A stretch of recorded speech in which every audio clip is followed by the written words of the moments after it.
अस्सलाम वालेकुम नाज़रीन, महरान टीवी न्यूज़ में अवां खे भलीकार मां फराशा। सब खां पहिरियों हिकु नज़र हेडलाइन ते।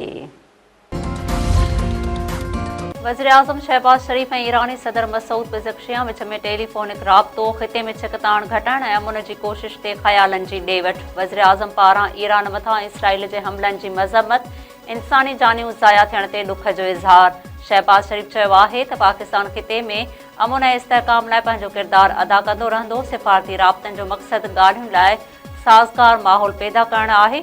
गॾियल कोशिशुनि सां छिकताण जे ख़ात्मे जी राह निकिरंदी। सऊदी अरब, मिस्र ऐं तुर्किया जा परॾेही वज़ीर सुभाणे पाकिस्तान पहुचंदा। विच ओभर छिकताण घटाइण लाइ इस्लामाबाद में अहम बेहक थींदी, इसहाक़ डार तस्दीक़ करे छॾी। नायब वज़ीर आज़म चयो आहे त सऊदी अरब, मिस्र ऐं तुर्किया जा परॾेही वज़ीर सुभाणे पाकिस्तान जो दौरो कंदा। टिनी मुल्कनि जा परॾेही वज़ीर आज़म शहबाज शरीफ सां मुलाक़ात कंदा। छिकताण घटाइण लाइ ईरान सां ॻाल्हि ॿोल जारी आहे। अमरीकी सदर ट्रंप चयो आहे त ईरान डील चाहे थो, ॻाल्हियूं कयूं पिया ऐं को नतीजो बि निकिरंदो। ईरान खे हरम्स वारो सामूंडी लंघ खोलणो पवंदो। ईरान हाणे कॾहिं बि सामूंडी जहाज़ न ठाहे सघंदो। मेड़ाके खे ख़िताब कंदे अमरीकी सदर वधीक चयो आहे त ईरानी रिजिम जे ख़तरे खे ख़तमु करे रहिया आहियूं। ईरान वटि एटम बम हुजे हा त इसराइल जे ख़िलाफ़ इस्तेमालु करे छॾे हा। विच ओभर में जंग 29 ॾींहं में दाख़िल। अमेरिका, इसराइल ऐं ईरान जा हिक ॿिए मथां हमला जारी। इसराइल पारां ईरान जे तवानाई मनसूबनि ऐं शहरी आबादीअ खे निशानो बणायो वियो।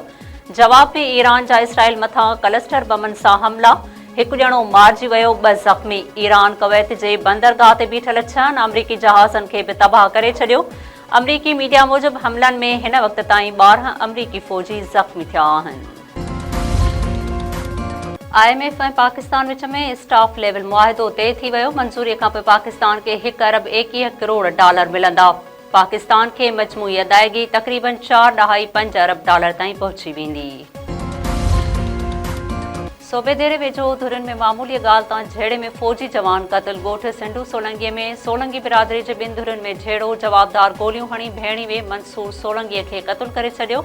मक़तूल जे वालिद इरशाद सोलंकीअ जो चवणु आहे त संदसि पुटु फ़ौज मां गुज़िरियल राति मोकल ते घर आयल हुयो। साले बेगुनाह खेसि क़तल करे ज़ुल्म कयो आहे। ढकण वेझो चोरीअ जी कोशिश दौरान चोरनि हथां नौजवान क़तल। ॻोठ मोहम्मद बख़्श लोहर में चोरनि मज़ामत करण ते 16 वरियनि जे राशिद वल्द गुलबहार लोहर खे गोलियूं हणी क़तल कयो। मारिजी वियल नौजवान ईद घुमण लाइ मामनि वटि आयल हुयो। पुलिस पहुची लाश गढ़ी यासीन मुंतक़िल कयो।